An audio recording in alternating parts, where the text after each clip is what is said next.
To bind off in knitting, you knit one stitch onto your right hand needle, and then you knit another stitch onto your right hand needle.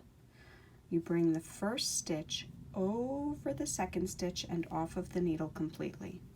Now we have one stitch here. I'm going to knit another stitch, bring the first stitch over and off. Knit one more stitch, bring the first stitch over and off, and repeat to the last stitch.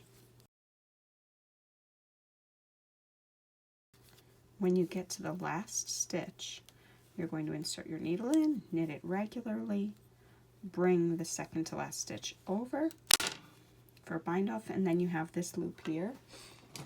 You're going to cut the yarn and pull this loop straight up and out. And there you go, you've bound off.